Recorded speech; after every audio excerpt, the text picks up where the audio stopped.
Et nous rendons hommage à nos femmes. Et ça coïncide aussi avec le début du Ramadan.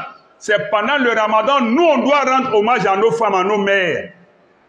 Vous aussi les hommes, les musulmans, pendant que les autres blagues mentent aux femmes avec des droits fallacieux, une fois par an, un seul jour encore, qui est le 8 mars, après on n'en parle plus. Nous, voilà l'occasion du Ramadan qui est non seulement une période, mais c'est tout un mois où les femmes vont être à notre service. Vous faites quoi pour les honorer? Pendant que les autres mentent, nous, nos femmes, elles sont là. Nous, on fait quoi pour les honorer? Elles sont les dernières à se coucher la nuit, parce qu'elles doivent faire le ménage. Et les premières à se réveiller, à peine la femme se couche à 23 h, et elle se réveille à minuit, 1 heure pour faire la nourriture du sahour. Et pendant que nous on ronfle, elles viennent nous réveiller. Et après Fajr, nous on s'offre le loisir de dormir un peu. Elle lave, elle fait la vaisselle de ce qu'on a mangé le matin. Le temps de finir, il est 8 h, 9 h, elle va au marché. Elle vient rentrer dans la fumée, la chaleur de la cuisine. Et pendant que toi tu gênes, tu dis il fait chaud, tu es sous le ventilateur, le climatiseur, elle est dans la chaleur, mais dans le gel aussi comme toi. Vous faites quoi pour honorer vos femmes? Quand j'entends des gens poster souvent sur les réseaux sociaux, journée internationale de la femme, le 8 mars c'est haram, d'accord. Le Ramadan où il y a un halal là, toi tu fais quoi pour la femme? Tu fais même pas promo. Le temps que tu prends pour dire 8 mars c'est haram là, prends ce temps pour dire que le Ramadan arrive, nos mamans vont beaucoup souffrir. Mais bonne souffrance, belle souffrance, parce que Allah parle de Asobrul Jamil, la belle patience, parce qu'elles vont endurer, mais avec plaisir. C'est une souffrance de plaisir. Elles font beaucoup d'efforts parce qu'elles savent que ce n'est pas vain. Allah va les récompenser. Mais vous les hommes, vous faites quoi? Nous les hommes, nous faisons quoi pour rendre hommage, pour honorer nos femmes? Ça aussi c'est une période, c'est un moment où on doit veiller beaucoup aux femmes. Elles souffrent pour nous. Aujourd'hui c'est Journée internationale des droits de la femme. Quel genre de droits? Et puis quand ça passe, il n'y a rien. Inégalité des salaires, on voit les féministes ici, les quoi ici. Ça c'est du verbiage. C'est de la comédie, c'est du cinéma. Parce qu'après ça, les mêmes droits qu'ils prônent pour les femmes sont piétinés, sont bafoués. Mais c'est dans l'islam qu'il y a la vérité, il y a la réalité. Parce que ça vient d'Allah. Voilà le Ramadan qui va venir. Nos filles, nos sœurs, nos mères, nos épouses seront éprouvées. Il y en a même pendant cette période de Ramadan encore, on leur menstrue. Dans la douleur de cette menstrue, elles vont faire la nourriture pour nous quand même. Et puis nos jeunes, après le Ramadan, elles doivent rembourser ces jeunes-là seuls. Or, jeûner en groupe est plus aisé que jeûner seul. Qu'est-ce que nous faisons pour les accompagner, pour les aider? Réveillons-nous, les musulmans, réveillons-nous. Soyons conscients, prenons conscience. Ça, c'est le mois de Ramadan, là, c'est un mois multidimensionnel, pluridimensionnel, où il y a beaucoup d'enseignements de sagesse. Ce n'est pas qu'un mois d'adoration, c'est un mois de méditation aussi, de recueillement, de réforme, de recadrage. Il y a une leçon dedans. C'est le mois où on doit honorer nos femmes. J'espère que nous allons le faire. Chacun avec son maigre moyen à son niveau. L'islam vous a reconnu des droits depuis belle lurette. C'est maintenant qu'on veut vous flatter avec des droits fallacieux de la femme, mais ce ne sont pas des droits, c'est des prétentions. On vous sort de votre dignité, de votre honneur, pour venir vous mettre sur un terrain où vous n'allez jamais gagner. Égalité de genre, égalité de sexe, j'ai dit, c'est du verbiage, c'est des illusions. Même les femmes savent pertinemment que c'est faux, c'est pas possible. La preuve, pourquoi il y a football féminin? On n'a qu'à mettre maintenant dans une équipe nationale là.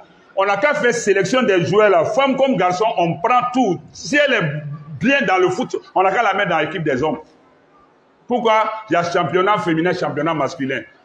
Eux-mêmes qui disent égalité. En genre, en tout. Pourquoi on ne fait pas? Pourquoi quand on va dans les bureaux des féministes là, on met toilette homme, toilette dame? On n'a qu'à mettre toilette seulement. Donc, c'est de la duperie. Nous reconnaissons que la femme mérite beaucoup de respect, beaucoup d'égards, beaucoup de respect, d'honneur. Et c'est maintenant on reconnaît à la femme des droits dans le monde. Or, plus de 1445 ans, plus de 15 siècles, le Coran a révélé que la femme a des droits, mais avec rationalité, avec cohérence, avec intelligence, l'islam a conféré à la femme, a reconnu à la femme, a défendu les droits de la femme.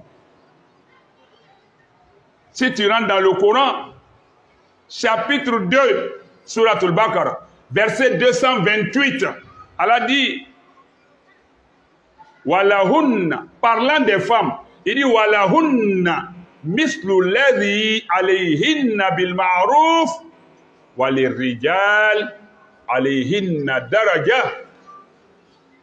Allah dit, les femmes ont des droits équivalents aux devoirs qu'on leur impose vis-à-vis des hommes. La femme a les mêmes droits fondamentaux, les mêmes droits humains, les mêmes droits vitaux que l'homme. C'est Allah qui le dit dans le Coran. Walahun mislu ladhi alayhin. Elles ont des droits équivalents aux devoirs qu'on leur impose. Bil ma'ruf, et selon la bienséance d'ailleurs. On leur donne leurs droits avec tout le respect possible. Mais ce sont des droits humains, des droits fondamentaux, des droits vitaux. Mais Allah dit wali rijal, mais cependant les hommes, alayhinna, ont sur les femmes la daraja, une longueur d'avance. Ça veut dire les hommes ont la responsabilité sur les femmes. Wallahu azizun hakim, Allah est puissant, c'est lui qui a l'autorité. Hakim, il est sage, il sait pourquoi il fait ces choses. Elles n'ont pas quel droit dans l'égalité avec les hommes, dans le corps. Notre morphologie n'est pas la même. Sur le plan sociétal, elles n'ont pas les mêmes droits que les hommes.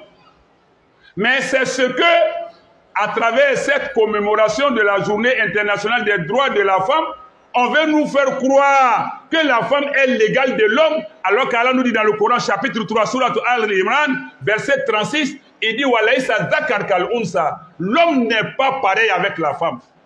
وَالنَّجْمِ إِذَا هَوَى مَا ضَلَّ صَاحِبُكُمْ وَمَا غَوَى وَمَا يَنطِقُ عَنِ الْهَوَى إِنْ هُوَ إِلَّا وَحْيٌ يُوحَى عَلَّمَهُ شَدِيدُ الْقُوَى ذُو مِرَّةٍ فَاسْتَوَى وَهُوَ بِالْأُفُقِ الْأَعْلَى ثم دنا فتدلى فكان قاب قوسين أو أدنى فأوحى إلى عبده ما أوحى ما كذب الفؤاد ما رأى أفتمارونه على ما يرى ولقد رآه نزلة أخرى عند سدرة المنتهى